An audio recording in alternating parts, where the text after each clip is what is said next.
ದೇವರೆಂದು ಕರೆಯುತ್ತಾರೆ. ಹಾಗಾದರೆ ದೇವರೆಂದರೆ ಯಾರು? ಅವರು ಎಲ್ಲಿರುತ್ತಾರೆ?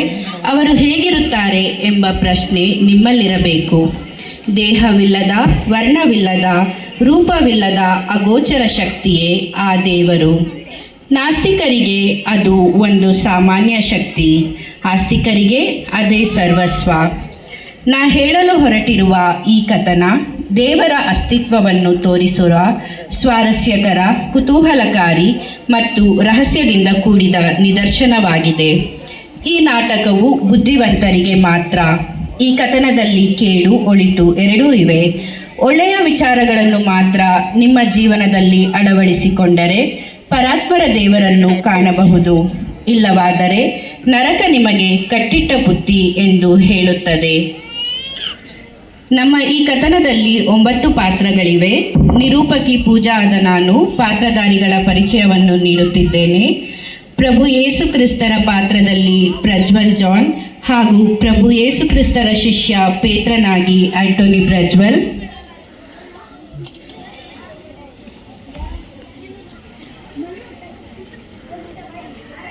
ಮನೆ ಮಾಲೀಕ ಲೂಸಿಫರ್ ಅಲಿಯಾಸ್ ಲಿಕ್ಕರ್ ಲೂಸಿಫರ್ ಆಗಿ ವಿಲ್ಸನ್.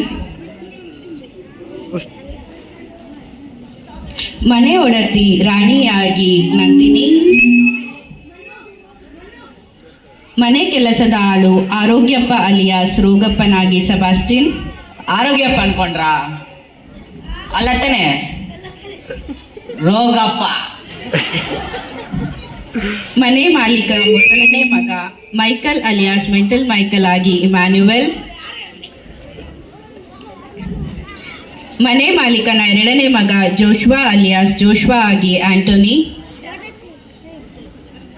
ಧರ್ಮಗುರುಗಳು ಫಾದರ್ ಡಿಕೋಸ್ಟರ್ ಆಗಿ ಜೋಯಲ್.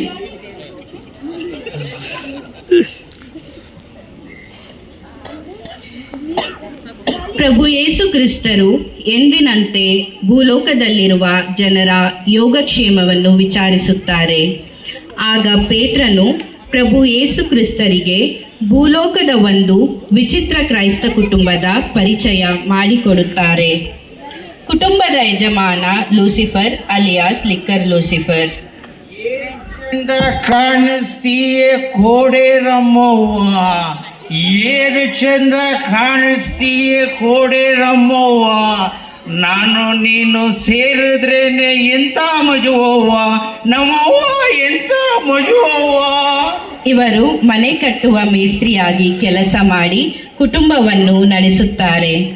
ಈತನಿಗೆ ರಾಣಿ ಎಂಬ ಸುಂದರ ಹೆಂಡತಿ ಮತ್ತು 2 ಗಂಡು ಮಕ್ಕಳು ಮತ್ತು ಒಬ್ಬ ಮನೆ ಕೆಲಸದವನಿರುತ್ತಾನೆ. ಮೊದಲನೇ ಮಗನ ಹೆಸರು ಮೈಕಲ್, ಎರಡನೇ ಮಗ ಜೋಶ್ವಾ ಹಾಗೂ ಮನೆ ಕೆಲಸದವರನ್ನು ಆರೋಗ್ಯಪ್ಪ ಅಲಿಯಾಸ್ ರೋಗಪ್ಪ. ಹೆಂಡತಿಗೆ ತನ್ನ ಸೌಂದರ್ಯದ ಮೇಲೆ ಅತಿ ದುರಹಂಕಾರ ಮತ್ತು ಹಣದ ಮೇಲೆ ವ್ಯಾಮೋಹ. ಆದುದರಿಂದ ರಾಣಿ ಯಾವಾಗಲೂ ತನ್ನ ಗಂಡನಾದ ಲೂಸಿಫರ್ ಜೊತೆ ಹಣ ಮತ್ತು ಒಡವೆಗಾಗಿ ಜಗಳವಾಡುತ್ತಿರುತ್ತಾಳೆ. ದುಡ್ಡು ಸಾಯ್ತಾ ಇರ್ತಾಳೆ, ನೆಮ್ಮದಿನೇ ಇಲ್ಲ ಒಡೆಯಲ್ಲಿ. ಈ ಕಾರಣದಿಂದ ಇವರಿಬ್ಬರಲ್ಲಿ ಯಾವಾಗಲೂ ಜಗಳ ಮತ್ತು ಮನಸ್ತಾಪ ಹೆಚ್ಚಾಗಿ ಲೂಸಿಫರ್ ಮದ್ಯಪಾನ, ಧೂಮಪಾನ ಮತ್ತು ಇನ್ನಿತರ ದುಶ್ಚಟಗಳಿಗೆ ಒಳಗಾಗುತ್ತಾನೆ. ಲಿಕ್ಕರ್ ಲೂಸಿಫರ್ ಆಗಿ ಮಾರ್ಪಾಡಾಗುತ್ತಾನೆ.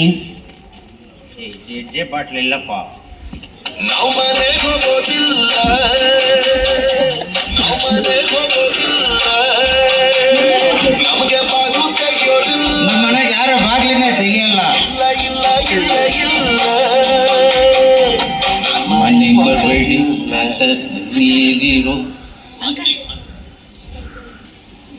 ಕೊಡೋ ಇನ್ನೇನ ಇಡ್ಕೊಂಡು ಮಜಾ ನೋಡ್ತಾ ಇದ್ದೀವಿ. ಇದರಿಂದ ಇವರ ಕುಟುಂಬ ದೈವ ಭಕ್ತಿಯಿಂದ ದೂರವಾಗುತ್ತದೆ.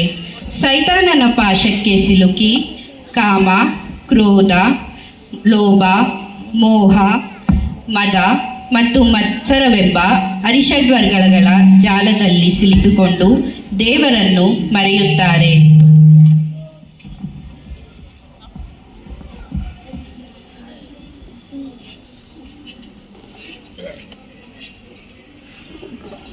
ಮತ್ತು ಕ್ರಿಸ್ಮಸ್ ಕ್ರೈಸ್ತರೆಂದು ಖ್ಯಾತಿಯಾಗಿ ಕ್ರಿಸ್ಮಸ್ ದಿನದಂದು ಮಾತ್ರ ಬಲಿಪೂಜೆಯಲ್ಲಿ ಭಾಗವಹಿಸುತ್ತಾರೆ. ಓ ಫಾದರ್ ಬಿಡ್ರು, ಕ್ರಿಸ್ಮಸ್ ಕ್ರೈಸ್ತರು ಕಣ ನಾವು ಸರಿಯಾಗಿ ಕೈ ಜೋಡಿಸೋ ಆಗಲೇ ಹೋಗ ನಿಮ್ಮ ಅಮ್ಮನ ಹತ್ರ.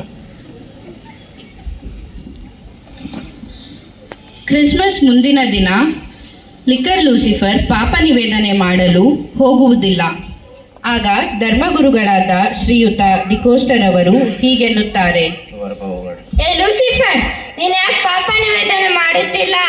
ಓ ಫಾದರ್ ನೀವಾ? ನನಗೆ ಅದೊಂದು ದೊಡ್ಡ ಕತೆ ಫಾದರ್. ಅದು ಏನೇನು? ಲಾಸ್ಟ್ ಟೈಮ್ ಕ್ರಿಸ್ಮಸ್ಸಿಗೆ ನಾನು ಪಾಪ ನಿವೇದನೆ ಮಾಡೋಕೆ ಹೋಗಿದ್ದೆ.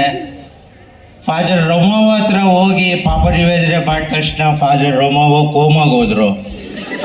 ಅದಾದ್ಮೇಲೆ ನಾನು ನೆಕ್ಸ್ಟ್ ಮತ್ತೆ ಈಸ್ಟರ್ಗೆ ನಾನು ಮತ್ತೆ ಪಾಪ ಸಹಿತ ಮಾಡೋಕೆ ಹೋದೆ. ಆವಾಗ ಫಾದರ್ ಕೆವಿನ್ ಕಿವಿ ರಕ್ತ ಬಂದ್ಬಿಡ್ತು, ಅವ್ರದ್ದೆಲ್ಲ ಕಿವಿನೂ ಡಬಲ್ ಅಂದ್ಬಿಡ್ತು. ಅದಕ್ಕೆ ನಾನು ಪಾಪ ನಿವೇದನೆ ಮಾಡಬಾರ್ದು ಅಂತ ಡಿಸೈಡ್ ಮಾಡಿದ್ದೀನಿ ಫಾದರ್. ನಿಮ್ಮ ಹತ್ರ ಪಾಪ ನಿವೇದನೆ ಮಾಡ್ಲಾ? ಅಯ್ಯೋ ಬೇಡ ಸ್ವಾಮಿ, ಬೇಡ. ಏ ಫಾದರ್, ಪಾಪ ನಿವೇದನೆ ಮಾಡ್ತೀರಿ, ಓಡಬೇಡಿ ಫಾದರ್. ಹೀಗೆ ಬೇಡ ಬೇಡ ಎಂದು ಧರ್ಮಗುರುಗಳು ಅಲ್ಲಿಂದ ಓಡಿ ಹೋಗುತ್ತಾರೆ. ಲೂಸಿಫರ್, ಅವನ ಹೆಂಡತಿ ರಾಣಿ, ಅವರ ಮೊದಲನೇ ಮಗ ಮೈಕಲ್ ಯಾವಾಗಲೂ ತಮ್ಮ ಕೊನೆ ಮಗನಾದ ಜೋಶ್ವನಿಗೆ ಹೊಡೆದು ತೊಂದರೆ ಕೊಡುತ್ತಾರೆ. ಏಯ್ ಗೂಬಿನ ಮಗನೇ, ಏನೋ ಮಾಡ್ತಾ ಇದೆಯಾ? ಆದರೆ ಜೋಶ್ವನಿಗೆ ದಯಾಮಯ ದೇವರಾದ ಯೇಸು ಕ್ರಿಸ್ತರಲ್ಲಿ ಅಪಾರ ಪ್ರೀತಿ ಮತ್ತು ವಿಶ್ವಾಸ. ಅವನನ್ನು ಕಂಡರೆ ಮನೆ ಕೆಲಸದವನಾದ ಆರೋಗ್ಯಪ್ಪನಿಗೆ ಎಲ್ಲಿಲ್ಲದ ಪ್ರೀತಿ.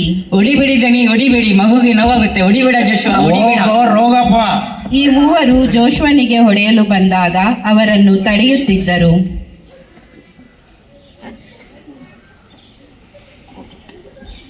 ಈ ರೀತಿ ದಿನಗಳು ಕಳೆದವು.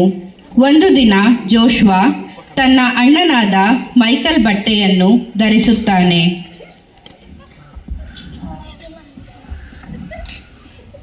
ಇದನ್ನು ಕಂಡ ಮೈಕಲ್ ಹೋಗಿ ಅವನನ್ನು ಹೊಡೆಯುತ್ತಾನೆ.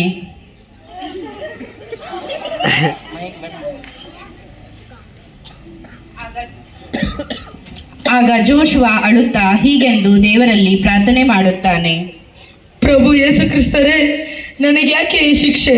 ನನ್ನನ್ನು ಕಂಡರೆ ಇವರೆಲ್ಲ ಬೇಡ ಆಗಿದ್ದೇನೆ, ನನ್ನನ್ನು ಕಾಪಾಡು ಯೇಸು ಕ್ರಿಸ್ತರೇ, ಕಾಪಾಡು. ಈ ರೀತಿ ಜೋಶ್ವ ಅಳುತ್ತಾ ತಂದೆಯಾದ ಪ್ರಭು ಯೇಸು ಕ್ರಿಸ್ತರಲ್ಲಿ ತನ್ನ ನೋವನ್ನು ಹಂಚಿಕೊಳ್ಳುತ್ತಾನೆ. ದಯಾಮಯ ದೇವರು ಜೋಶ್ವನನ್ನು ಪರೀಕ್ಷಿಸಲು ಯಾವುದೇ ಉತ್ತರ ಕೊಡುವುದಿಲ್ಲ. ಇತ್ತ ಜೋಶ್ವನ ತಂದೆ ಮತ್ತೆ ಕುಡಿದು ದೇವರ ಬಳಿ ಈ ರೀತಿ ಪ್ರಾರ್ಥನೆ ಮಾಡುತ್ತಾನೆ: ಅಯ್ಯೋ ಯೇಸು ಕ್ರಿಸ್ತರೇ, ಎಲ್ಲರಿಗೂ ಉದ್ಧಾರ ಮಾಡ್ತೀಯ, ನನಗೊಂದು ಲಾಟ್ರಿ ಹೊಡೆಯೋಕೆ ಮಾಡಪ್ಪ. ಅಯ್ಯೋ ದೇವ್ರೇ, ಎಲ್ಲಿದ್ದೀರ? ಅಲ್ಲ, ನನಗೊಂದು ಲಾಟ್ರಿ ಹೊಡೆಯೋಕೆ ಮಾಡಿ ಸ್ವಾಮಿ, ನಾನು ಶ್ರೀಮಂತ ಆಗಬೇಕು. ಇದನ್ನು ಕೇಳಿಸಿಕೊಂಡ ಪ್ರಭು ಯೇಸು ಕ್ರಿಸ್ತರು: ಪೀಟರ್, ಲೂಸಿಫರ್ನ ರೋದನೆ ನನ್ನಿಂದ ತಡೆಯೋಕ್ಕೆ ಆಗುತ್ತಿಲ್ಲ, ಅದಕ್ಕೆ ಬೇಗ ಅವನನ್ನು ಹೋಗು ಸಂತೈಸು. ನೀವು ಹೇಳಿದಂತೆ ಆಗಲಿ ಪ್ರಭು. ಪ್ರಭು ಯೇಸು ಕ್ರಿಸ್ತರ ಆಜ್ಞೆಯಂತೆ ಪೀಟರ್ ಲೂಸಿಫರ್ನ ಬಳಿ ಬರುತ್ತಾರೆ. ಲೂಸಿಫರ್, ನಿನಗೇನು ಬೇಕು? ನಾನು ಪೀಟರ್. ಓ Peter uncle, Guttigere uncle, Peter uncle, ಬನ್ನಿ ಎಣ್ಣೆ ಹೊಡೆಯೋಕೆ ಹೋಗೋಣ. ಅಯ್ಯೋ ಗೂಬೆ, ನಾನು ನಿಮ್ಮ ಗೊಟ್ಟಿಗೆರೆ ಪೀಟರ್ ಅಲ್ಲ. ನಾನು ಯೇಸು ಕ್ರಿಸ್ತರ ಆತ್ಮೀಯ ಶಿಷ್ಯ ಪೇತ್ರ. ಪೇತ್ರ, ಓ ನೀವ್ಯಾವ ಬನ್ನಿ, ಸ್ವರ್ಗದಿಂದ ಬನ್ನಿ, ವಾಕಿಂಗ್ ಹೋಗೋಣ. ನಿನ್ನ ಈ ಇಷ್ಟೊಂದು ಕೇಳುತ್ತಿದೆಯಲ್ಲ ಲಾಟ್ರಿ ಹೊಡಿಲಿ ಅಂತ, ಅದು ದೇವರ ಕಿವಿಗೆ ಬಿದ್ದಿದೆ. ಅದರಿಂದ ಯೇಸು ಕ್ರಿಸ್ತರು ನಿನ್ನ ಕಾಟವನ್ನು ತಡೆಯಲಾರದೆ ನನ್ನನ್ನು ಕಳಿಸಿದರೆ. ನಿನಗೇನು ಬೇಕೆಂದು ಹೇಳು. ನನಗೇನು ಬೇಡ, ಲಾಟ್ರಿ ಹೊಡೆಯೋಕೆ ಮಾಡಿ ಶ್ರೀಮಂತ ಆಗಬೇಕು. MLA ಲೇಔಟಲ್ಲಿ ನಾನೇ ರಿಚ್ ಪಾರ್ಟಿ ಆಗಬೇಕು.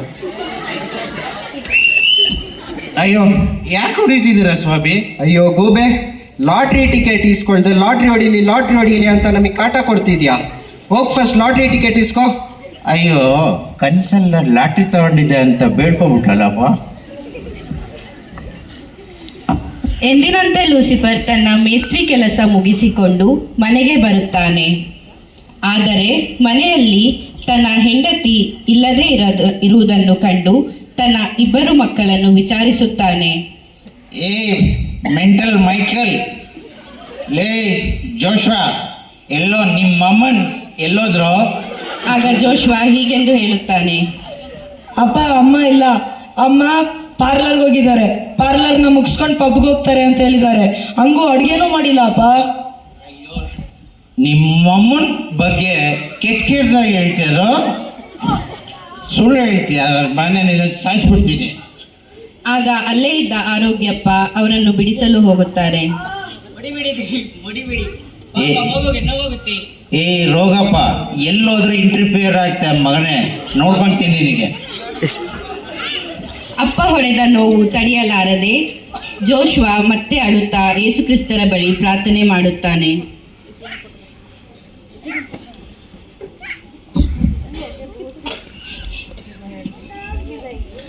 ಪ್ರಭು ಯೇಸು ಕ್ರಿಸ್ತರೇ, ನನಗೆ ಯಾಕೆ ಈ ಶಿಕ್ಷೆ? ನಾನು ಇವ್ರಿಗೆಲ್ಲ ಬೇಡ ಆಗಿದ್ದೇನೆ.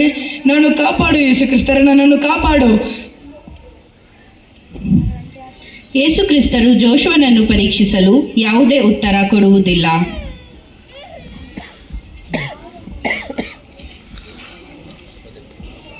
ಮಾರನೇ ದಿನ ಜೋಶ್ವಾ ತನ್ನ ಅಣ್ಣನ ಬುಗುರಿಯನ್ನು ಕಂಡು ಅದರಲ್ಲಿ ಆಟವಾಡಲು ಹೋಗುತ್ತಾನೆ. ವಾವ್, ಬುಗ್ರಿ! ವಾವ್, ಓಹೋ, ಅಣ್ಣನ ಬುಗ್ರಿ ಎಷ್ಟು ಚೆನ್ನಾಗೈತೆ! ಓಹೋ! ಆಗ ಮೈಕಲ್ ಬಂದು ಅವನನ್ನು ಮತ್ತೆ ಹೊಡೆಯುತ್ತಾನೆ. ಅಯ್ಯೋ ಅಯ್ಯೋ ಗೂಬೆ ಜೋಶ್ವಾ, ಏನ್ ಕಲರ್ ಬುಗ್ಡೆ ಎತ್ಕೊಂಡ್ರೆ ಹೊಡಿಬಿಡೋಣ. ಹೀಗೆ ಹೇಳಿ ಜೋಶ್ವನನ್ನು ಹೊಡೆದು ಹೋಗುತ್ತಾನೆ. ಈ ರೀತಿ ಜೋಶ್ವಾ ಎಲ್ಲರಿಂದ ಹೊಡೆಸಿಕೊಂಡು ಮಾನಸಿಕವಾಗಿ ನೊಂದು ಸಾಯಲು ಹೋಗುತ್ತಾನೆ. ಸಾಯುವ ಮುಂಚೆ ತಂದೆ ದೇವರಾದ ಪ್ರಭು ಯೇಸು ಕ್ರಿಸ್ತರಲ್ಲಿ ಹೀಗೆ ಪ್ರಾರ್ಥಿಸುತ್ತಾನೆ. ಪ್ರಭು ಯೇಸು ಕ್ರಿಸ್ತರೇ, ನನ್ನನ್ನು ಕಂಡರೆ ಇವರೆಲ್ಲ ಯಾಕೆ ಈ ಥರ ಮಾಡುತ್ತಾರೆ? ನಾನು ನಿನ್ನ ಹತ್ರ ಬರುತ್ತೇನೆ ಯೇಸು ಕ್ರಿಸ್ತರೇ, ನಾನು ಸಾಯುತ್ತೇನೆ ಎಂದು ಬಾವಿಗೆ ಹಾರಲು ಹೋಗುತ್ತಾನೆ. ಹೀಗೆ ಜೋಶ್ವಾ ಬಾವಿಗೆ ಹಾರಲು ಹೋಗುವಾಗ ಆ ಶರೀರವಾಣಿ ಹೀಗೆ ಹೇಳುತ್ತದೆ. ಜೋಶುವ, ಮಗು ಅಳಬೇಡ, ನಾನು ನಿನ್ನ ದೇವರಾದ ಯೇಸು ಪ್ರಭು. ಇಲ್ಲ ಇಲ್ಲ, ನೀ ನನ್ನ ಯೇಸು ಪ್ರಭು ಅಲ್ಲ, ನೀ ನಮ್ಮ ಅಪ್ಪ. ಏನೋ ಪ್ಲಾನ್ ಮಾಡಿ ನನ್ನನ್ನು ಹೊಡೆಯಲು ಬಂದಿದೀಯಾ? ಇಲ್ಲ ಮಗು, ನಾನೇ ನಿನ್ನ ಪರಮಾತ್ಮ ದೇವರಾದ ಯೇಸು ಪ್ರಭು.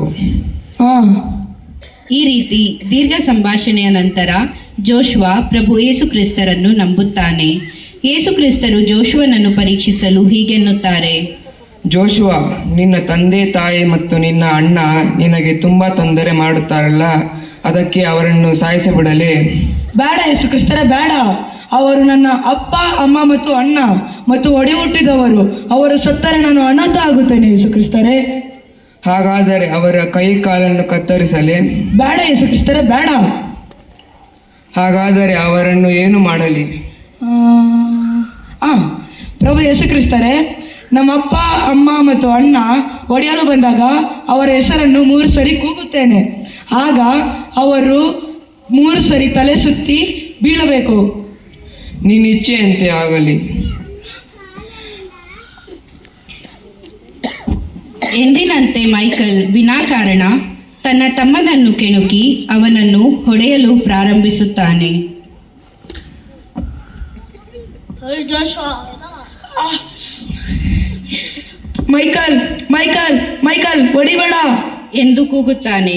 ಆಗ ಮೈಕಲ್ 3 ಸುತ್ತು ತಿರುಗಿ ಮೂರ್ಛೆ ಹೋಗುತ್ತಾನೆ.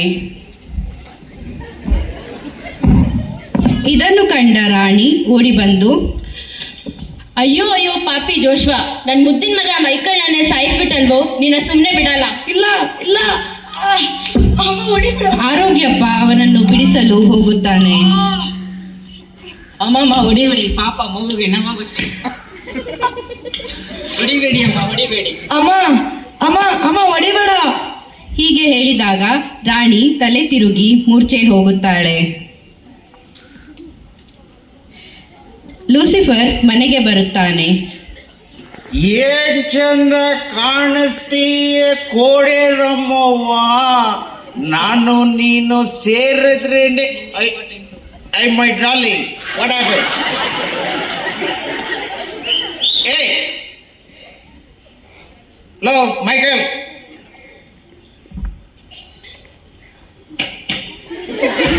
ಎದಳು ಏಯ್ ಏನು ನಿಮ್ಮ ಅಮ್ಮನ ಸಾಯಿಸಿದಲ್ಲೋ ಇಲ್ಲಪ್ಪ ಇಲ್ಲ ನಿನ್ನ ಸಾಯಿಸ್ಬಿಡ್ತೀನಿ ಮಗನೇ ಸಾಯಿಸ್ಬಿಡ್ತೀನಿ ಅಪ್ಪ ಅಪ್ಪ ಅಪ್ಪ ಹೊಡಿಬೇಡ.